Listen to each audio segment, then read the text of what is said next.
Hello दोस्तों और मेरे प्यारे बच्चों, कैसे हैं आप। उम्मीद है कि आप ठीक होंगे और आपकी पढ़ाई अच्छी चल रही होगी। आने वाले टाइम में आपका बोर्ड एग्जाम भी है, तो ये समय आपको पढ़ने का और अपने आप को संवारने का है। तो वैसे तो हम 2-3 वीडियो ऑलरेडी अपलोड कर चुके हैं, आपको हेल्प होगी यदि आप उसको देखते हैं तो उसी क्रम में आज हम आप लोगों के सामने फिगर ऑफ स्पीच लाए हुए हैं। तो जैसा कि आप लोग पहले भी पढ़े होंगे, फिगर ऑफ स्पीच इंग्लिश में। अच्छा, फिगर ऑफ स्पीच को हिंदी में क्या बोला जाता है? अलंकार। हम लोग कहा करते हैं कि काव्य की शोभा बढ़ाने वाले जो उपकरण होते हैं वो होते हैं अलंकार। तो अलंकार इंग्लिश में आपको पढ़ने को मिलेगा, क्योंकि बोर्ड एग्जाम में जो बोर्ड वाले बच्चे हैं, खासकर हाई स्कूल के और 12th के बच्चे, उनको सामना करना पड़ता है। उनको विभिन्न अलंकार को पढ़ना पड़ता है। खासकर 7 अलंकार तो एकदम मस्ट ही है, उसको जब तक नहीं पढ़ेंगे तब तक आपको कहीं ना कहीं दिक्कत देता रहेगा। तो क्योंकि ये काव्य की शोभा बढ़ाता है,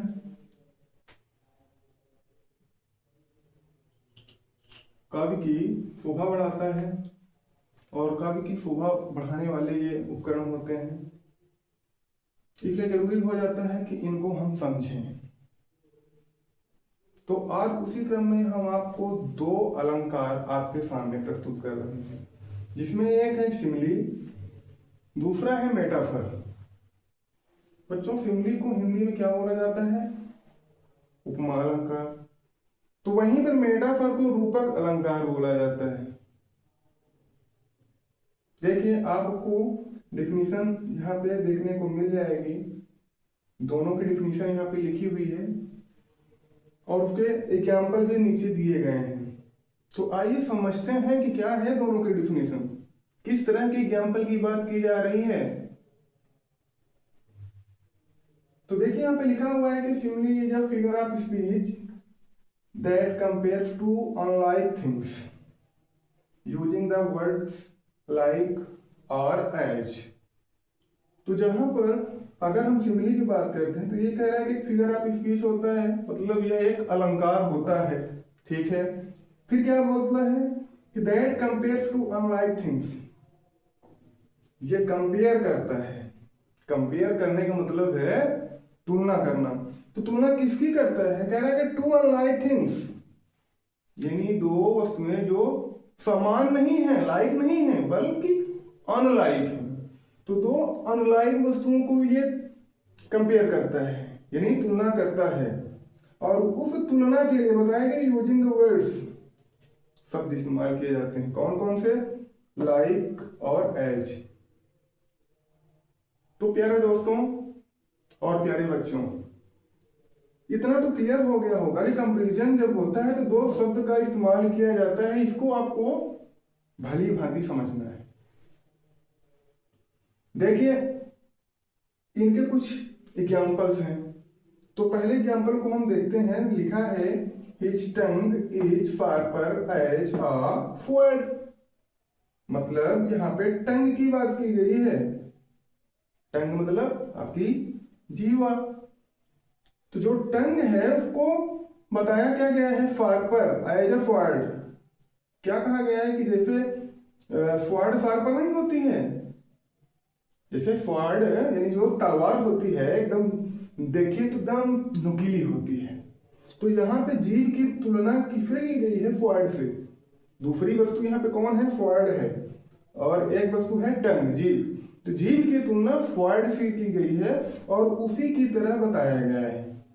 और तुलनात्मक शब्द देखिए एज का प्रयोग यहाँ पे किया गया है। आप देख सकते हैं आप स्क्रीन के सामने कि यहाँ पे एज है, जो 2 अनलाइक वस्तुओं की क्या कर रहा है? कंपैरिजन कर रहा है। चलिए दूसरे एग्जाम्पल को देखते हैं। तो he runs like the wind. अब यहाँ भी लाइक का इस्तेमाल किया गया है और दो वस्तुएं हैं, he runs like the wind, यानी कि इसकी तुलना, ही की तुलना किससे कर दी गई है, विंड से कर दी गई, हवा। तो उसको बताया गया कि वह हवा की तरह दौड़ता है, जैसे हवा चलती है बहती है, तो उसी तरीके से ही नाम का यहाँ पे पर्सन है, वह उसके तरीके से कार्य करता है, जैसे वह दौड़ती है बहती है, तो वैसे यहाँ पे यह पर्सन दौड़ता है। अब तीसरे एग्जांपल पे आते हैं, लिखा है he is brave as lion. यहाँ पे देखिए ये कंपैरिजन वाले वर्ड आ गए, वर्ड में एज आया है, बताया क्या गया है कि he is brave as a lion, वह शेर की तरह बहादुर है। ब्रेव मतलब बहादुर, तो वह कैसा किसकी तरह बहादुर है, तो यहाँ पे दूसरी वस्तु कौन आया है, दूसरा जानवर, यहाँ तो एक ही है और यहाँ पे दूसरा देखिए तो लायन है, यानी ही की तुलना लायन से कर दी गई। और बहादुरी की बात की गई, इक्वालिटी दोनों में क्या है, बहादुरी का है, लेकिन यह किसी दूसरी वस्तु की तरह ही बहादुर है, ठीक, यानी उपमा किसकी दी गई है, लायन की। तो यहाँ तो हो गया। अब चौथे वाले एग्जांपल में फिर देख लेते हैं, लिखा है कि her face was as bright as the sunshine. आप देख सकते हैं कि एज का प्रयोग करके सेंटेंस को बताया गया है, उसके चेहरे की बात की गई है, यहाँ पे जो पर्सन है उसके चेहरे की बात की गई है कि जो उसका चेहरा है ब्राइट बताया गया है। ब्राइट का मतलब जानते ही आप लोग कि चमकीला होता है, तो चेहरा किसकी तरह चमकीला है, जैसे कि सनशाइन नहीं होता है, सूर्य की जो किरण जितनी ज्यादा चमकती है, जितना ज्यादा तेज उसमें होता है, उसी की तरह उसका चेहरा है। तो देखिए उसके फेस को सनशाइन बता दिया गया। तो इस तरीके से ये बहुत ही सिंपल होता है, और ये दो वर्ड देख करके हम बता सकते हैं कि इसमें शिमली है, इसमें उपमा अलंकार है। तो ये बच्चों के लिए कठिन होने वाला नहीं है, बस थोड़ा समझने की जरूरत है। दूसरा फिगर ऑफ स्पीच है आपका मेटाफर। मेटाफर क्या कहता है, आइए थोड़ा इसके डिफिनीशंस को देखते हैं। तो मेटाफर की जो डिफिनीशन दी गई है, लिखा है कि metaphor is a figure of speech. चलिए ठीक है, मेटाफर भी एक फिगर ऑफ स्पीच है, एक अलंकार है। क्या कह रहा है कि दैट कंपेयर्स टू थिंग्स। देखिए ये भी दो वस्तुओं को क्या करता है, कंपेयर करता है। And states one thing is another, लेकिन ध्यान दीजिएगा, कहता है, क्या कहता है कि वन थिंग इज अनदर, या किसी एक वस्तु को ही दूसरी वस्तु मान लेता है। फिर आगे कहा कि it is also called an implied simile. तो ये जानते हैं कि एकदम सिमिली की तरह ये भी काम करता है, इसीलिए इसको इम्प्लीट सिमिली कहा गया है। तो इसके एग्जाम्पल में देखते हैं क्या अंतर पैदा करता है, दोनों में क्या डिफरेंस आता है, क्योंकि बहुत बड़ा कंफ्यूजन होता है क्या है सिमिली, क्या है मेटाफोर। तो आप ये देख रहे हैं कि जो सिमिली है वो इनडायरेक्ट क्या कर रहा है, कंपेरिजन कर ले जा रहा है। मेटाफोर वही कंपेरिजन डायरेक्ट कर देता है, मतलब एज और लाइक और एज का प्रयोग नहीं करता है, कंपेरिजन तो कर देता है बट डायरेक्ट उसी को बता देगा, दूसरी वस्तु को ही डायरेक्ट बता देगा।